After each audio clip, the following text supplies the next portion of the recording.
அதிமுக பாஜக கூட்டணியே இருள் நீக்கும் கூட்டணி தான். அரசாங்க பணத்தை, அரசு கஜானாவை திராவிட கழகத்துக்கும் இஸ்லாமிய கிறிஸ்தவ மத நிறுவனங்களுக்கும் கம்யூனிஸ்டுகளுக்கும் வாரி வாரி கொடுக்குறாங்க. அரசு பணத்தை தாவேக்கா செஞ்சது தவறு, ஜோசப் விஜய் செஞ்சது தவறுனா அவங்க மேல் நடவடிக்கை எடுங்க. உங்களுக்கும் தாவேக்காவுக்கும் ஏதாவது அண்டர்ஸ்டாண்டிங் இருக்கா? தேர்தல் கமிஷன் தாவேக்கா மேல் நடவடிக்கை எடுங்க. தாவேக்காங்கிறது ஒரு அரசியல் கட்சியாக பதிவு செய்வதற்கு ஒரு லாயக்கற்ற கட்சி.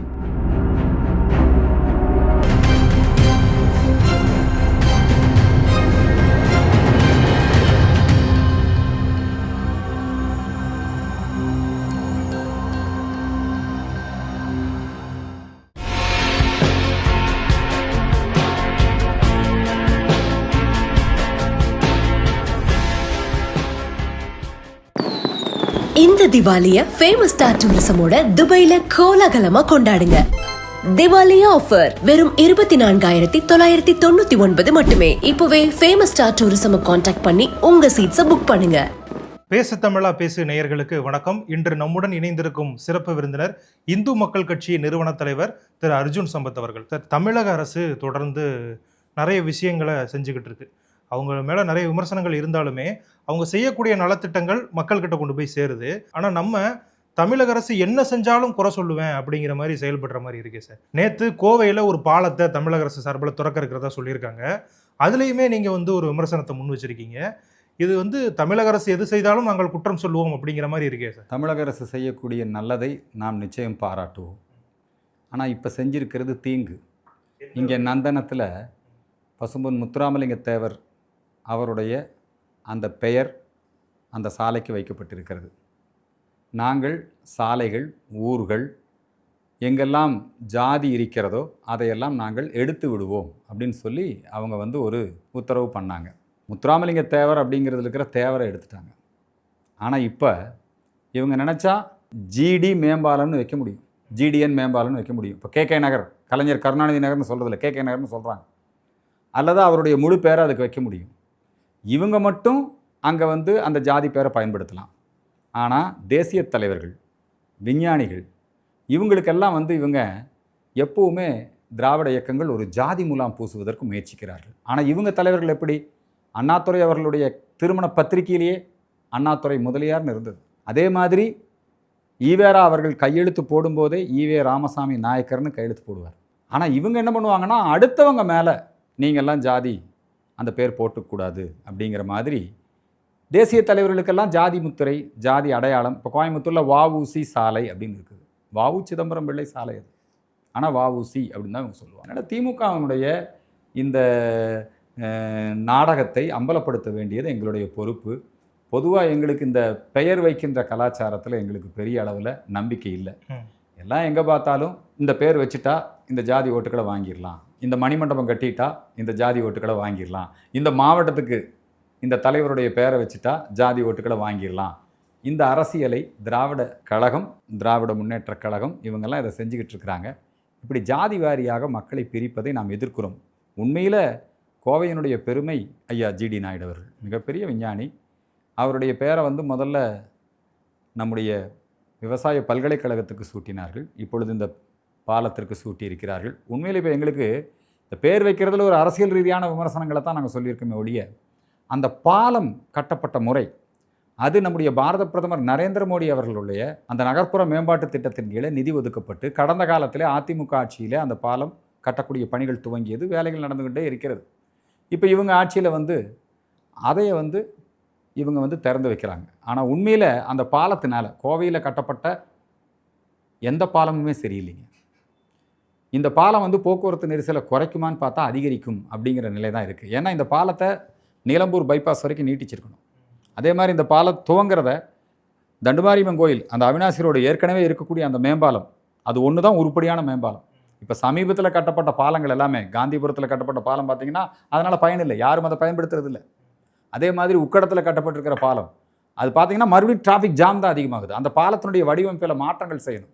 இவங்கெல்லாம் என்ன பண்ணுறாங்கன்னா, இப்படி தலைவர்களுடைய பேர் வச்சு அந்த மக்களை திருப்திப்படுத்துவது, இந்த தலைவருடைய பேர் வச்சா இந்த சமூக ஓட்டு கிடைக்கும், அது மாதிரியான திட்டங்கள் தானே ஒழிய உண்மையிலேயே இப்போ சேலத்துலலாம் பார்த்தீங்கன்னா நல்ல பாலங்கள் கட்டப்பட்டிருக்கு. ஆனால் எங்கள் கோயம்புத்தூரில் எந்த பாலமுமே ஒரு ரவுண்டான பாலமே கிடையாது. சென்னையிலாம் பாலம் கட்டியிருக்காங்கல்ல, நல்லா இருக்குது. ஆனால் எங்கள் ஊரில் பாலங்களினால் மேலும் மேலும் நெரிசலும் விபத்தும் தான் ஏற்படுகிறது. ஓகே சார், கடந்த 2024 இறுதி கட்டத்தில் நீங்கள் வந்து ஒரு தகவல் வெளியிட்டிருந்தீங்க, ஒரு அறிவிப்பு மாதிரி வெளியிட்டிருந்தீங்க. இண்டி கூட்டணிக்கு எதிராக இருள் நீக்கும் கூட்டணி அப்படிங்கிற ஒரு கூட்டணியை நம்ம எல்லாருமே உருவாக்கணும், திமுகவை எதிர்க்க அந்த கூட்டணியை நம்ம பயன்படுத்தணும் அப்படிங்கிற மாதிரி சொல்கிறீங்க. இப்போ பார்த்தீங்கன்னா தேர்தலுக்கு ஒரு 6 மாத காலம் தான் இருக்குது, அதுக்கும் குறைவான காலம் தான் இருக்குது. ஏன்னா கூட்டணி பேச்சுவார்த்தைகள்லாம் அதுக்கு முன்னாடியே பண்ணிடுவாங்க. ஸோ இப்போவுமே பார்த்தீங்க அப்படின்னா இந்த கூட்டணியில் அதிமுக பாஜகவை தவிர்த்து பிரதான கட்சிகள் எதுவும் இல்லை. இந்த இருள் நீக்கும் கூட்டணி அப்படிங்கிறது அமையிறது சாத்தியமா? அப்படி இல்லைன்னா அதை சாத்தியப்படுத்துறதுக்கு அர்ஜுன் சம்பத் அவர்கள் ஏதாவது நடவடிக்கை எடுப்பாங்க? அதிமுக பாஜக கூட்டணியே இருள் நீக்கும் கூட்டணி தான். அவங்களே திமுக அப்படிங்கிற இந்த தீய சக்தியை விரட்டி அடிப்பதற்கு இந்த கூட்டணி உருவாக்கப்பட்டிருக்கிறது. இது பாரதிய ஜனதா கட்சியினுடைய தலைவர், இந்தியாவின் இரும்பு மனிதர், உள்துறை அமைச்சர் அமித்ஷா அவர்களும், நம்முடைய எடப்பாடி பழனிசாமி அதிமுகவினுடைய பொதுச் செயலாளரும் இணைந்து உருவாக்கிய ஒரு நல்ல கூட்டணி. இந்த கூட்டணிக்கு செல்வாக்கு அதிகரிப்பதை பார்த்து வேண்டுமென்றே உள்நோக்கத்தோடு இந்த கூட்டணியில் விரிசல், இவங்க ஒற்றுமை இல்லை அப்படிங்கிற ஒரு நேரேட்டிவ் செட் பண்ணுறதுக்கு தொடர்ந்து திமுக ஊடகங்கள் முயற்சித்து கொண்டிருக்கிறார்கள். அது பலிக்காது. இப்போ கூட பாருங்கள், இந்த கூட்டணிகள் எல்லாமே நீங்கள் அவங்க என்ன நேரேட்டிவ் செட் பண்ணுவாங்கன்னா, இவங்க வந்து எதிர்க்கட்சிகளுடைய எந்த ஒரு நிகழ்ச்சிக்குமே இந்த அரசாங்கம் இப்போ அனுமதி கொடுக்கறதில்ல. கரூர் கூட்ட நெரிசல், அந்த விஷயத்தில் 3 பேர்த்து மேலே நம்ம தப்பு சொல்கிறோம். ஒன்று ஜோசப் விஜய், தமிழக வெற்றி கழகம், அடுத்தது ஆளுங்கட்சி, அதற்கு அடுத்தது மக்கள். இந்த 3ஐயுமே சரி பண்ணணும். அந்த முயற்சி பண்ணலை. இவங்க என்ன பண்ணுறாங்கன்னா, யாராவது விஜயை எதிர்த்து எழுதுனா உடனே அவங்க கைது, அரசாங்கத்தை விமர்சித்து எழுதுனா உடனே கைது. எதிர்க்கட்சிகளுடைய குறைகளை சுட்டி காட்டக்கூடிய சாதாரண யூடியூபர்களை கூட கைது செய்து சிறையில் அடைக்கக்கூடிய வேலையை செய்து கொண்டு குறைகளை சுட்டி காட்டினா ஓகே சார், முதல்வர் தான் இதுக்கு பொறுப்பேற்றுக்கணும். போலீஸ் பொறுப்பேற்றுக்கலாம், இது வந்து குறைபாடாக இருக்குது அப்படின்னு சொல்கிறது ஓகே. முதல்வர் தான் இதுக்கு காரணம் பொறுப்புங்க. இல்லை சார், முதல்வர் காரணம்னு சொல்ல நீங்களே சொல்லிட்டீங்க. நம்ம என்ன சொல்கிறோம்னா, இந்த ஆட்சியில் முதலமைச்சர் இருக்கிற பொழுதே வான்படை சாகச நிகழ்ச்சி நடந்தது சென்னை மெரினா பெரிய இடம். ஆனால் அங்கே கூட பார்த்தீங்கன்னா, இதுக்கு முதலமைச்சரும் அந்த நிகழ்ச்சியில் இருந்தார். அந்த நிகழ்ச்சியில் 60க்கும் மேற்பட்டோர் மயங்கினார்கள். உரிய ஏற்பாடுகள் செய்யலை. 6 பேர் உயிரிழந்தார்கள். இந்த திமுகவினுடைய ஊடக பலத்தினால் அது மூடி மறைக்கப்பட்டிருக்கிறது. என்னங்க, அதே மாதிரி தான் நம்முடைய திருவண்ணாமலை, அங்கே வந்து மண் சரிவு, இயற்கை பேரிடர், மண் சரிவில் பல குடும்பங்கள் பாதிக்கப்பட்டது. அப்படியே மண்ணிலே புதைந்து போனார்கள் மக்கள். அந்த நேரத்தில் நம்முடைய கல்வித்துறை அமைச்சர் அன்பில் மகேஷ் அவர்கள், அவர் வந்து பிறந்தநாள் கொண்டாடிட்டு இருந்தார். இந்த க்ரௌட் கண்ட்ரோல் சரியாக பண்ணலை. எங்கே எந்த மரணங்கள் நிகழ்ந்தாலும் அதில் எப்படி அரசியல் சுயலாபம் தேடிக்கொள்ளலாம் அப்படிங்கிற இந்த அரசியல், அதை வந்து விமர்சிப்பதில் என்ன தப்பு? கள்ளச்சாராய மரணங்கள் நடந்தபோது இன்னும் ரொம்ப தூரமா சென்னைக்கும் கள்ளக்குறிச்சிக்கும், அப்போ ஏன் நீங்கள் போய் பார்க்கல? ஏன் அன்பில் மகேஷ் போகலை? ஏன் செந்தில் பாலாஜி போகலை? இதெல்லாம் ஒரு சாமானியன் எழுப்பக்கூடிய கேள்வி தானே. இந்த கேள்வியை எழுப்புனா நீங்கள் உடனே கைது பண்ணுவோம், சிறையில் அடைப்போம். பாருங்கள், நேதாஜி மக்கள் இயக்கத்தினுடைய பொறுப்பாளர் திரு வரதராஜன் அவர்களை கைது செய்து ரிமாண்ட் பண்ணுறாங்க. இது மாதிரி பல நிகழ்வுகள் தினசரி நடந்து கொண்டு இருக்கிறது. அதிமுகவினுடைய அந்த சார்பாக இருக்கக்கூடிய யூடியூபர்கள், அதே மாதிரி தாவேக்கா சம்பந்தப்பட்டவங்க, இது வந்து அரசாங்கம் அதிகார துஷ்பிரயோகம் செய்து ஒரு அடக்குமுறையை கையாளுகிறது. மாற்று கருத்தே சொல்லக்கூடாது அப்படிங்கிற அந்த மனநிலையில் இன்றைக்கி அவங்க இருக்கிறாங்க. அது வந்து நீண்ட காலத்திற்கு நீடிக்காது. இல்லை, நீங்கள் ஒரு விமர்சனம் வைக்கிறீங்க, அது ஏற்றுக்கொள்ளும் வகையாக இருக்குது. 3 தரப்புலையும் தப்பு இருக்குது அப்படின்னு நீங்கள் சொல்கிறீங்க. ஆனால் கைது செய்யப்பட்ட நிறைய பேர் இதுக்கு முழுக்க அரசு தான் பொறுப்பேற்கணும், விஜய் வந்து அதை பண்ணது தப்பு இல்லை அப்படிங்கிற மாதிரி சொல்கிறாங்க. அவங்க பேசுகிறது நியாயம் இல்லை அப்படிங்கிறனால தான் ஒரு சிலரை கைது பண்ணியிருக்காங்க. இல்லைங்க, அவங்க வந்து இதை விட மோசமாக திமுக தரப்பு, திமுக ஆதரவாளர்கள் இன்றைக்கி இப்போ கூட சுயமரியாதை மாநாடுன்னு நடத்தினாங்க. அதில் கூட கடுமையாக பேசினாங்க. இந்துக்களுக்கு எதிரான வெறுப்பு பேச்சு, பாலஸ்தீன ஆதரவு போராட்டம் என்கிற பெயரிலே பாரத பிரதமர் நரேந்திர மோடி அவமதிப்பது, இது மாதிரி பல சம்பவங்களை அடுக்கிட்டே போகலாம். இப்போ கூட உச்சநீதிமன்றத்தில் தலைமை நீதிபதி மீது செருப்பு வீச்சு, அது சம்பந்தமாக அவர்கள் விமர்சனம் செய்கிற பொழுது சனாதன ஹிந்து தர்மத்திற்கு எதிராகவும், இந்து சமயத்திற்கு எதிராகவும், பாரத பிரதமர் நரேந்திர மோடிக்கு எதிராகவும் ஆபாசமாக அருவருக்கத்தக்க வகையிலே பேசக்கூடிய பேச்சாளர்கள் மீது என்ன நடவடிக்கை எடுத்திருக்கிறார்கள்? ஒரு கண்ணுக்கு வேணா ஒரு கண்ணுக்கு சுண்ணாம்பு. திமுக காரனா என்ன வேணால் பேசலாம், யாரை வேணால் திட்டலாம், என்ன வேணால் எழுதலாம். நீதிபதி பதவியே நான் போட்ட பிச்சைன்னு பேசலாம். ஆனால் வேற யாருமே ஐயா ஸ்டாலின் அவர்கள் குறித்தோ, உதயநிதி ஸ்டாலின் குறித்தோ, அல்லது செந்தில் பாலாஜி குறித்தோ அவங்களுக்கு கமலஹாசன்கள் தான் தேவைப்படுகிறார்கள். கமலஹாசன் போய் ஒரு காலத்தில் கமலஹாசன் செந்தில் பாலாஜி அவர் குறித்து பேசிய, அவர் மக்கள் நீதி மையமாக இருந்த பொழுது, அவர் அங்கே தேர்தல் பிரச்சாரத்தில் ஈடுபட்ட பொழுது இதே மு.க. ஸ்டாலின் அவர்களும் இதே கமலஹாசன் அவர்களும் கனிமொழி அவர்களும் அங்கே போய் செந்தில் பாலாஜி குறித்து என்ன பேசினாங்க இப்போவும் வீடியோ காட்சிகள் காண கிடைக்கிது. ஆனால் இன்றைக்கி போய் அவர் ஒரு வலிமையான எஜமானன் செந்தில் பாலாஜி, பணிவான வேலைக்காரன் கமலஹாசன். எப்படி கமலஹாசனால் இப்படியெல்லாம் மாற முடியுது, பேச முடியுது? அவங்களுக்கு கமலஹாசன் தேவைப்படுகிறார்கள், அவங்களுக்கு திருமாவளவன் தேவைப்படுகிறார்கள். திருமாவளவன் பாருங்கள், அராஜகம். ஹைகோர்ட்டில் நேற்று நடந்த சம்பவம் அப்படியே பச்சை போய் சொல்கிறாருங்க. காட்சிகள் ஓடிக்கொண்டே இருக்கிறது. அந்த கார் வருது, அது ஒரு வழக்கமாக நடக்கக்கூடிய விஷயந்தான். பற்றுச்சு, அவர் இறங்கி வந்து என்னன்னு கேட்குறாரு. உடனே அவர் திரும்ப போகிறதுக்குள்ளே அவரை போட்டு அடித்து துவம்சம் பண்ணி இதெல்லாம் காட்சிகள் பதிவாயிட்டே இருக்குது. இல்லை நாங்கள் அடிக்கலை பண்ணலை அப்படின்னு சொல்லி திருமாவளவன் போய் சொல்கிறார். இல்லை சார், அது வேறு ஒரு எம்பியாக இருந்தால் அப்படி அந்த முன்னாடி நின்று போய் பார்த்துட்டு போகிறா சார் அவர் அந்த வண்டியை. அவர் உள்ளே இருக்கிறது எம்பின்னு தெரியுமா? ஏங்க அவர் ஒரு சாமானியனுங்க. அந்த வக்கீல் அங்கே வண்டி நிறுத்தியிருக்கிறாரு, வண்டி மேலே இடிச்சிட்டாங்க, உள்ளே போய் பார்த்துட்டு சரி ஓ விஐபி இருக்காருன்ட்டு அவர் கிளம்புறாரு. கிளம்புறவரை வந்து நீங்கள் அடிக்கிறீங்க, உதைக்கிறீங்க, துரத்திட்டு போகிறீங்க. அவர் போய் சேம்பருக்குள்ளே ஒளிகிறாரு. ஏன் இப்போ எங்கே போனாங்க வழக்கறிஞர்கள் சங்கங்கள்லாம்? ஏன் வந்து திருமாவளவன் ஏன் அதில் ஒரு எஃப்ஐஆர் போடலை? காவல்துறை ஏன் அவரை கொண்டு போய் மருத்துவமனையில் அனுமதிக்காமல் கொண்டு போய் இப்படி வச்சுருக்காங்க? நீங்கள் நல்லா தெரிஞ்சுக்கங்க. நம்முடைய இவர் இருக்காருங்களே ஏர்போர்ட் மூர்த்தி, அவர் தற்காப்புக்காக மேற்கொண்ட நடவடிக்கை எங்கே? டிஜிபி ஆஃபீஸ் வாசலில் நடக்குது. அவர் மேலே, அவரை தாக்க வந்தவங்க மேலே, அவர் மீது செருப்பு வீசினவங்க மேலே, அவரை கொலை செய்ய முயற்சித்தவர்கள் மேலே இதுவரைக்கும் எந்த நடவடிக்கையும் எடுக்கலை. ஆனால் அவர் உடனே ரிமாண்டு, உடனே குண்டாஸ். சிஸ்டமேட்டிக்காக இவங்க செயல்படுறாங்க. பாரதிய ஜனதா கட்சி தொண்டர்களை, அதிமுக தொண்டர்களை, இந்து மக்கள் கட்சி தொண்டர்களை மிரட்டுவது, சிறையில் அடைப்பது, அதில் ரொம்ப முக்கியமான விஷயந்தான். இப்போ வரதராஜ ஐயாவை அவர் என்ன தப்பாக பேசிட்டார்? நீதிமன்றத்தை குற்றம் சொல்லியிருக்காரு சார். நீதிமன்றம் அப்படிங்கிறது ஒரு பொதுவான அமைப்பு. நீதிமன்றத்தை தீர்ப்பு நம்ம ஆர்எஸ் பாரதி பேசுகிற மாதிரி யாராவது பேசியிருக்காங்களா? நீதிமன்றத்தை திமுக காரங்க பேசுகிற மாதிரி யாராவது பேசியிருக்காங்களா? நீங்களே சொல்லுங்கள். நீதிமன்ற நடவடிக்கை எடுக்கட்டும். அதுக்கு நம்முடைய மாண்பமை சென்னை உயர்நீதிமன்ற நீதிபதி மதுரை கிளை அவங்க வந்து சுவாமிநாதன் அவர்கள் மீது எவ்வளவு அவதூறுகள், எவ்வளவு வெறுப்புகள், எவ்வளவு அசிங்கமான வார்த்தைகள், அவரை மட்டுமல்ல அவர் குடும்பத்தை. இது வந்து ரொம்ப மோசமாக இருக்க. என்ன நடவடிக்கை எடுத்திருக்கீங்க? உடனே சனாதனம், இதுக்கும் சனாதனம் உனக்கு என்ன யோகியது இருக்குது? சனாதனத்தை ஒழிப்பேன் என்று மாநாடு நடத்தக்கூடிய நீங்கள், சனாதனம் கொசு டெங்கு என்று பேசக்கூடிய நீங்கள். இப்போ வைரமுத்து வேறு ரொம்ப இதெல்லாம் பிற்போக்கு சிந்தனை, சனாதனம்னா பிற்போக்கு சிந்தனையா?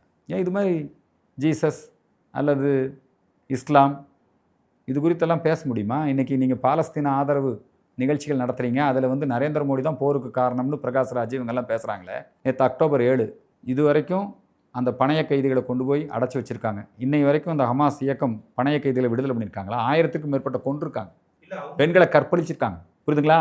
அந்த ஹமாஸ் இயக்கத்தோட கொடியை, அந்த பாலஸ்தீனத்தோட கொடியை வச்சுக்கிட்டு அந்த போருக்கு மோடி தான் காரணம்னு சொல்லிங்க அவதூறு பிரச்சாரம் பண்ணிக்கிட்டு, இதுக்கெல்லாம் அனுமதி, ஆர்எஸ்எஸுடைய 100ஆண்டு விழாவுக்கு அனுமதி இல்லை. நீங்கள் ரூம்குள்ளே வச்சுக்கோங்க, தனியார் வளாகங்களை நடத்திக்கங்க.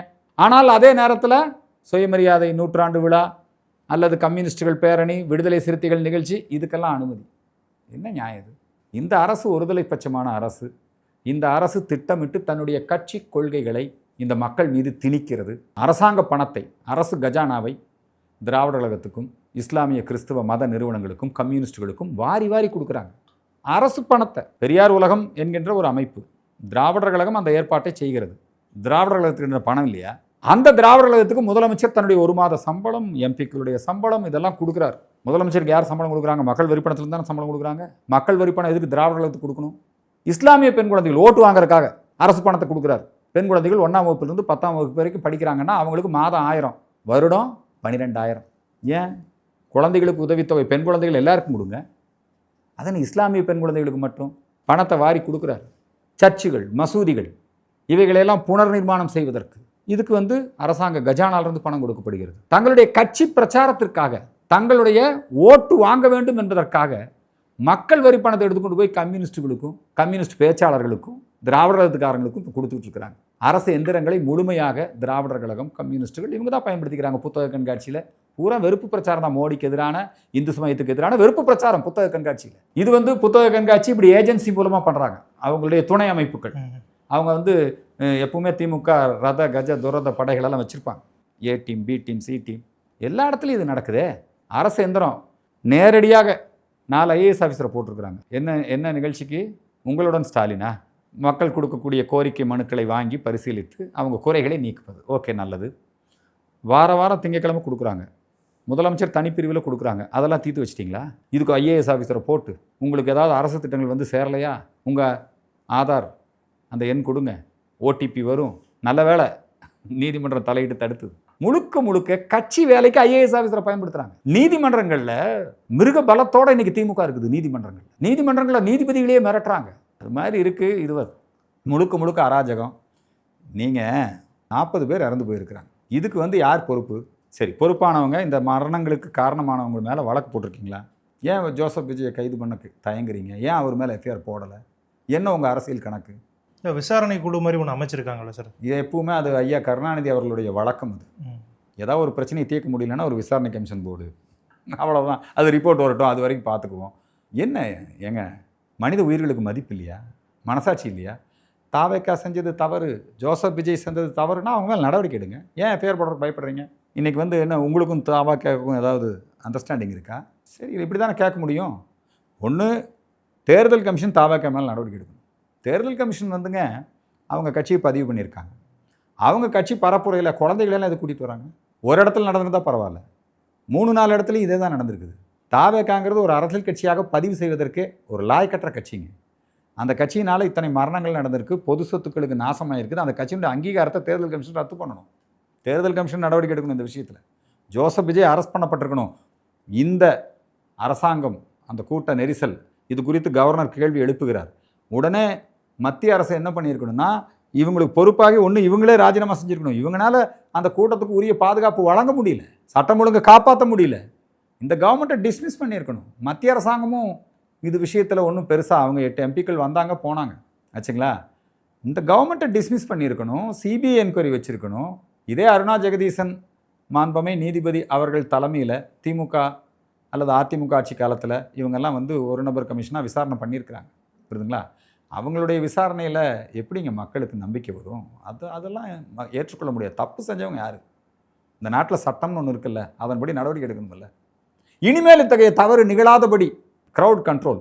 இந்த பிரச்சாரம் எதுக்குங்க இவ்வளோ மக்களை கூட்டி கெத்து காட்டுறதா, காக்க வைக்கிறதா மக்களை? அது அரசியல் கட்சியாக இருக்கட்டும், சினிமா நடிகர்களாக இருக்கட்டும், எதுக்காக இப்படி இவ்வளோ மக்களை கூட்டி பண்ணுறீங்க? இப்போல்லாம் வாட்ஸ்அப் வந்துருச்சு, ஃபேஸ்புக் வந்துருச்சு, நீங்கள் இருந்த இடத்துலேருந்தே டிவியில் பார்த்துக்கலாம். இனி பிரச்சார முறைகளே மாறணும். தேர்தல் கமிஷன் அல்லது தமிழக அரசு அல்லது மத்திய அரசு இதற்காக புதிய சட்டங்களை கொண்டு வரணும். இனி ஒரு மரணம் இப்படி நிகழக்கூடாது. அதற்கான தற்காப்பு ஏற்பாடுகள், மக்கள் உயிரை காப்பாற்றுறதானுங்க. ஒரு காலத்தில் இதே திமுக போஸ்ட் அடிச்சது, அரியலூர் அழகேசா நீ ஆண்டது போதாதா, மக்கள் மாண்டாது போதாதா. ரயில்வே துறை அமைச்சர், அங்கே ஒரு ரயில் விபத்துக்கு அவங்க பொறுப்புன்னாங்க. இப்போ நெரிசலில் இவ்வளோ பேர் செத்து போயிருக்கிறாங்க. இதுக்கு யார்? நம்ம முதலமைச்சர் தானே. அவர் முதலமைச்சர் ஆண்டது போதாதா? இப்படி நாமளும் கேட்கலாமில்ல. இப்படி கேட்டால் கைது. என்ன நியாயம் இது? இந்த ஜிஎஸ்டி வரி குறைப்பு அது வந்து மக்கள் மத்தியில் அந்த அளவுக்கு வரவேற்பு இருக்குது. அதுக்கு மக்கள் பயன்படுறாங்களா அந்த ஜிஎஸ்டி வரி குறைப்புனால?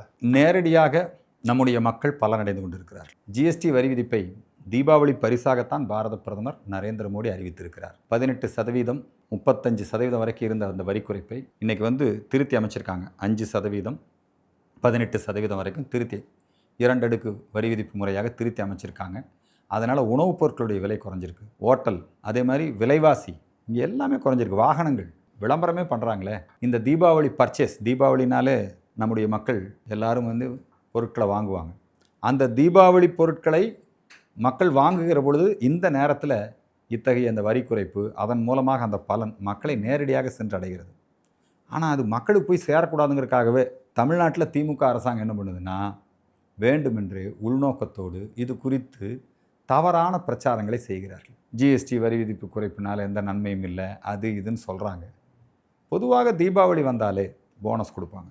இங்கே அரசு ஊழியர்களுக்கும் போனஸ் கிடையாது, போக்குவரத்து ஊழியர்களுக்கும் போனஸ் கிடையாது. ஒரு ரம்ஜான் பண்டிகை வந்ததுன்னு வச்சுக்கோங்க, திமுக எல்லா ஒத்துழைப்பும் கொடுக்கும். அவங்களுக்கு கொடுக்கட்டும், தப்பு இல்லை. ஒரு கிறிஸ்தவ பண்டிகை வந்ததுன்னா திமுக எல்லா ஒத்துழைப்பும் கொடுக்கும். ஒரு ஹிந்து பண்டிகை வந்ததுன்னா அது குறித்து திராவிட முன்னேற்றக் கழகம் ஒரு வாழ்த்து கூட சொல்லாது. அது மட்டுமல்ல, இந்த பண்டிகையை எப்படி சீர்குலைக்கலாம்? பட்டாசு வியாபாரம் இத்தனை மணிலேருந்து இத்தனை மணி வரைக்கும் தான் பட்டாசு வெடிக்கணும், நேர கட்டுப்பாடு, இப்படி பல வகைகளிலே இந்த தீபாவளி அதை மையமாக வைத்து மத்திய அரசு மக்களுக்கு உதவக்கூடிய அரசாக இருக்கிறது. இந்த மாநில அரசு மக்களுக்கு இடையூறு செய்யக்கூடிய ஒரு அரசாக இருக்கிறது. இதில் எல்லாருமே அதிருப்தியாக இருக்கிறாங்க. அரசு ஊழியர்களாக இருக்கலாம், போக்குவரத்து ஊழியர்களாக இருக்கலாம், ஆசிரியர்களாக இருக்கலாம், செவிலியர்களாக இருக்கலாம், துப்புரவு பணியாளர்களாக இருக்கலாம். எல்லாருமே இன்றைக்கி இந்த அரசாங்கத்தினால் கடுமையாக பாதிக்கப்பட்டிருக்காங்க. இவங்களுக்கெல்லாம் ஒரு மாற்று இந்த ஜிஎஸ்டி வரி விதிப்பு, அதனுடைய சீர்திருத்தம், அது வந்து இன்றைக்கி மக்களுக்கு நல்ல விதத்திலே பலனடைந்து கொண்டிருக்கிறது. மக்கள் எல்லாரும் சுதேசி பொருட்களை வாங்கணும் அப்படிங்கிற அந்த வேண்டுகோளையும் நம்முடைய பாரத பிரதமர் நரேந்திர மோடி வச்சுருக்கார். நம்ம நாட்டில் தயாரிக்கிற பொருட்கள், நம்ம ஆடை உற்பத்தியாளர்கள், நம்முடைய உணவு உற்பத்தியாளர்கள், நமக்கு தேவையான பொருட்களை நம்ம நிறுவனங்கள்கிட்டேருந்து நம்ம வாங்கிக்கணும். அமெரிக்கா வந்து இன்றைக்கி நமக்கு வரி விதிப்பு, நமக்கு எதிர்ப்பு இல்லைங்களா? அப்போ அமெரிக்கா அந்த நிறுவனங்களை புறக்கணிக்கணும். இப்படி ஒரு சுதேசி புரட்சி இந்த தீபாவளியிலே ஏற்பட வேண்டும். மக்கள் அனைவருக்கும் எங்களுடைய தீபாவளி நல்வாழ்த்துக்களை தெரிவித்துக் கொள்கிறோம். ஓகே சார், எங்களோட இணைந்து நிறைய விஷயங்கள் பகிர்ந்துக்கிட்டீங்க. உங்களுடைய நேரத்திற்கு மிக்க நன்றி.